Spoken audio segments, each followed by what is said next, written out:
Okay, so let's start with this. I think this is the Kirara one. Take me there.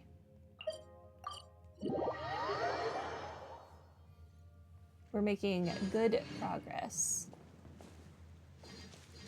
Okay.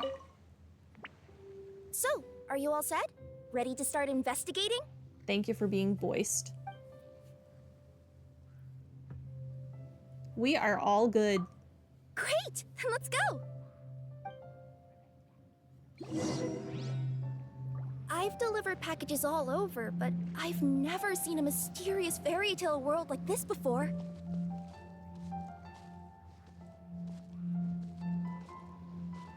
Looks like nobody has gotten around to repairing this house yet. Ugh, even I wouldn't dare to sleep in there. It might suddenly collapse in on you. You just lack imagination, Kirara. The house is fine.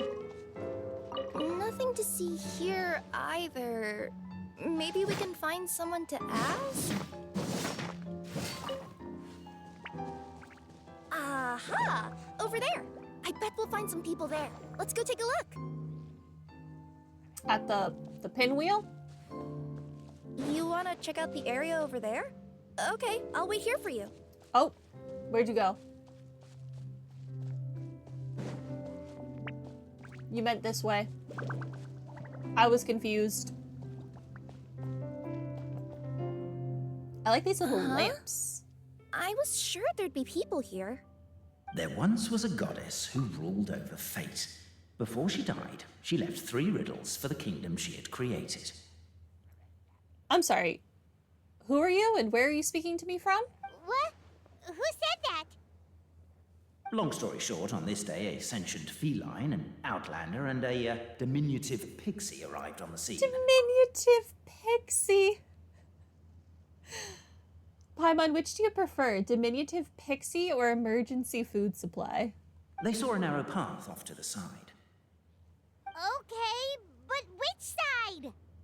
Yeah, if you gave ambiguous instructions like that to a Comania Express courier, they'd give you the parcel right back and tell you to write the delivery address more clearly. Despite how obvious the answer was, the perplexed pixie and the flummoxed feline struggled to work it out. Although, perhaps a small part of the blame could be attributed to my dull narration. They went above and beyond for getting voice actors for this summer event. All right, let's try this again. The path on the left-hand side seemed to give off an enticing fragrance, as if to say, this is the way to wealth and glory. Ooh, that sounds like the start of a good story. Then what? Then what?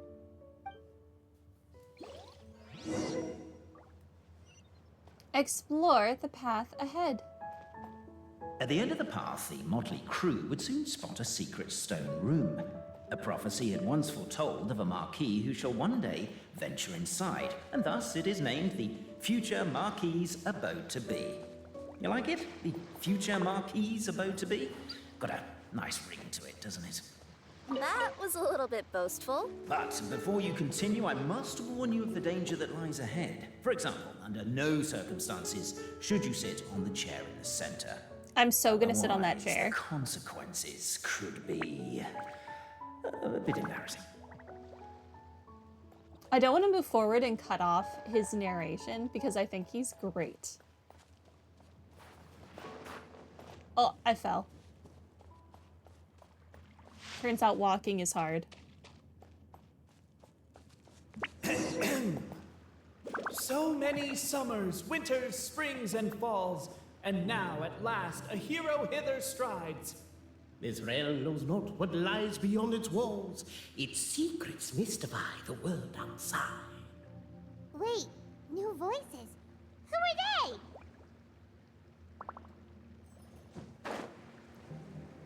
They said their names in their voice lines. I just didn't read them fast enough. Break the lock. With wood and earthenware strewn all around, the demon feline's fury can't be quelled. Reducing them to rubble on the ground, she finds the vessel's vacant save for... air? She finds long gone the gems that once they held. Are they describing how we broke the boxes and jars? I'll break Who more. are you calling demon feline? I mean, you're a yokai cat. Is that not another way of saying demon feline?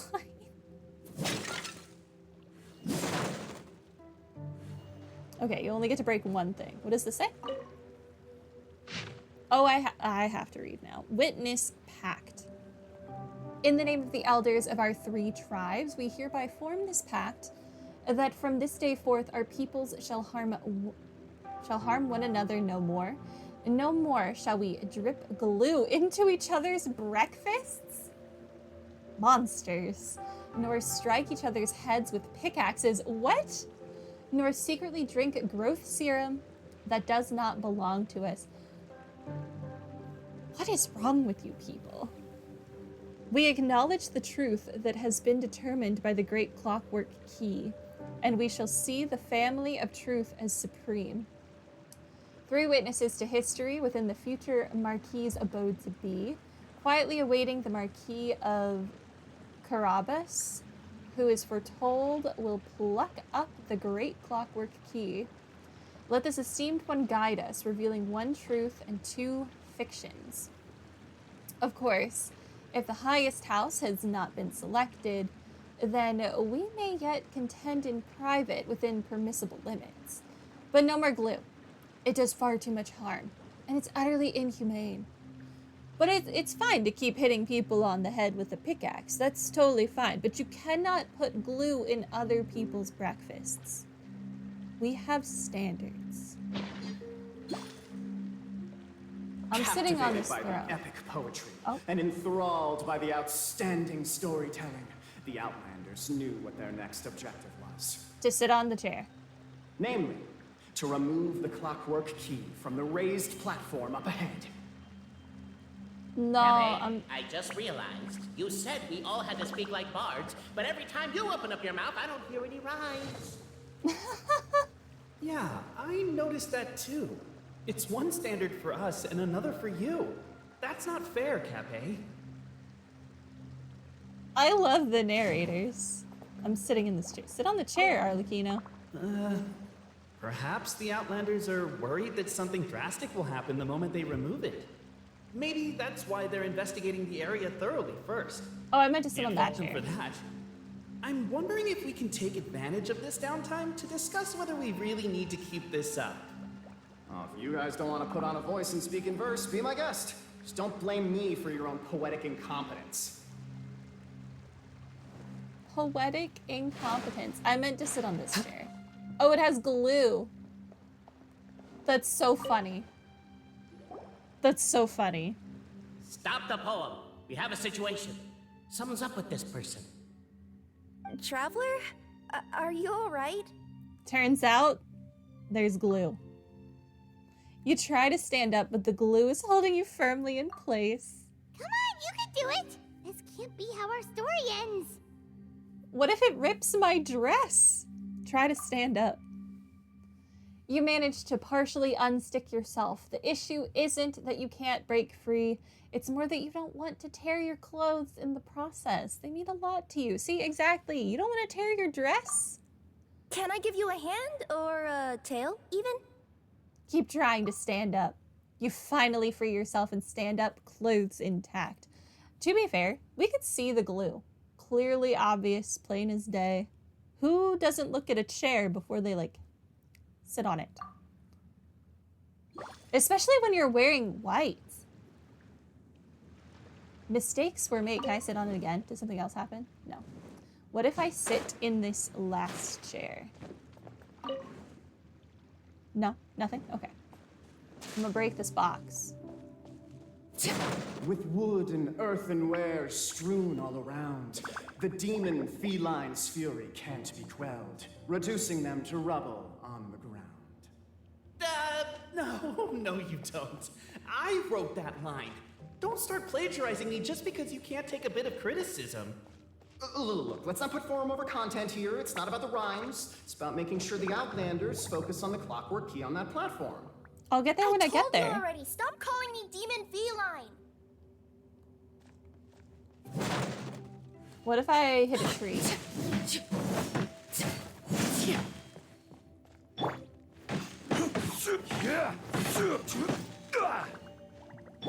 That tree has no wood to give.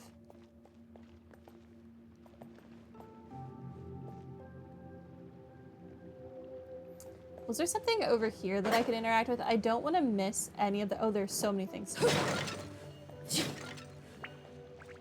I don't want to miss any of their funny dialogue.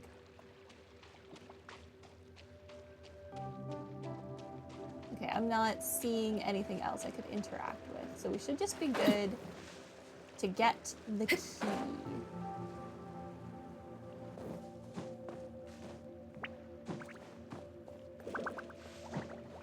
Pull hard. Strong as stone, firm as steel. The Outlander pulls, but it does not yield. This has happened many times before, but this time is different. A thought enters the Outlander's mind. Attack! Attack! First weaken the structure, then seize the treasure. What if I tried to pull hard again? Oh, it's not gonna let me. Fine. The attack now over. Only one final step remains. Now it is the time to seize the key. Pull harder. Finally! Come on, move your butts and your legs, assuming they're still in working order. It's showtime! No hard feelings about your lack of poetic contributions? Oh, let it go! Let it go. Okay. Ah! Welcome, esteemed and noble Outlander. Allow us to introduce ourselves. We represent the 3 great clans of this realm, having been selected as its authorized historical supervisors. Our purpose being to await the arrival of one such as yourselves who shall remove the clockwork key. My name is... You're Cape, he's Albizzi, and that's Bobarano, right? You've done so much talking that we can already tell you apart by your voices. Aren't we missing someone, though? The guy who led us here to begin with? Who? And thus was born the long-awaited fellowship, destined to uncover the truth of the past. Allow me to quote, if I may, in the history of Constellation Metropole, a new page has begun. Him. Well, there's no fourth person, so which of you is the ventriloquist? Come on, out with it. We've never heard that voice before, but he sounds like he'd be good at reading bedtime stories to children. Well, whoever it is, I don't know and I don't care. Forget about him. I We have don't far know more and I important don't things care. to focus on. Like, where our journey goes from here. That key you hold is the pivot point about which the past and present of the Metropole revolve. However, between our 3 clans, there is some dispute over the historical record. Each clan has its own version of history, detailing the clan's origins and the tale of the dragon of old. And unfortunately, we don't know which one is the truth. Dragon? You mean the one that's been acting up recently? Oh, no, not that one, you adorable little pixie. When I say dragon of old... Adorable little pixie. He means a dragon that would be really, really old if it was still with us today, but it was defeated in ancient times. The new one has nothing to do with our clan history. Was that supposed to be a joke? Anyway, so you've been waiting for someone to remove the key so you can finally explore the truth of the past? Not just explore it, but argue incessantly about it. Honestly, Good to be I self-aware. don't care that much. Cape's the one who's always bothering us about it. What we need to figure out is who resolved the dragon crisis. We have to know that before we can decide which is the supreme clan. The moment you removed the key from where it was lodged, you became the honorary Marquis. We humbly beseech you, noble Outlander. Call me Storm. Noble Traveler Marquis, we ask you to help us. You and your talking Puss in Boots and the pale floating pixie. Puss in Boots? Are you serious? It's better than Demon Feline, but still. You said to call you that. What are you on about? Embrace it, my friend, embrace it. Most cats don't wear boots or speak, do they? I'm not even a cat, I'm a Nekomata. Now that you know the word, I expect you to use it. Please allow me to lead you all to a sacred memorial site. It will be much easier to explain what needs to be done once we are there. Kappei leads the party to the so-called sacred memorial site. This place is sacred to my clan. It's where our brave forefathers once took up arms against the dragon of old. After a bitter battle that dragged on for many days and nights, finally, our forefathers fought the dragon into submission, and it fled. They took turns, though. Some forefathers worked the day shift, while others worked the night shift. Hold on, stream has died. Let me reset real quick.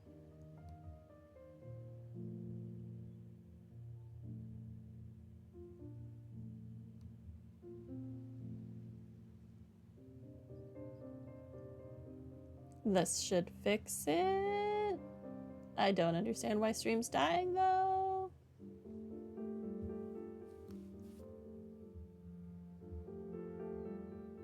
Yeah, I think that fixed it. Should be. Okay. So they worked shifts while the poor dragon had to work around the clock. So they say. It's just a legend, though. Wait a second? Did I just hear you admit that your clan's history is just a legend? History, legend, who cares? My Got clan him. was definitely courageous, that's the point. That's the truth. And isn't the truth what we've all been arguing about non-stop for all these years? Kappei's words gave the traveler food for thought. Could it be that the truth in a fictional world is equivalent to fiction in the real world? Please don't play word games But with that would me. have I to have a wait. headache. Apparently, Kappei was not alone in his pilgrimage to this sacred site. Unwanted company had arrived. The traveler and the talking cat, Nekomata, decided to teach them some manners. I love Kirara's new hat. It is... Oh, I don't want to play as her though. Hey, Arlecchino.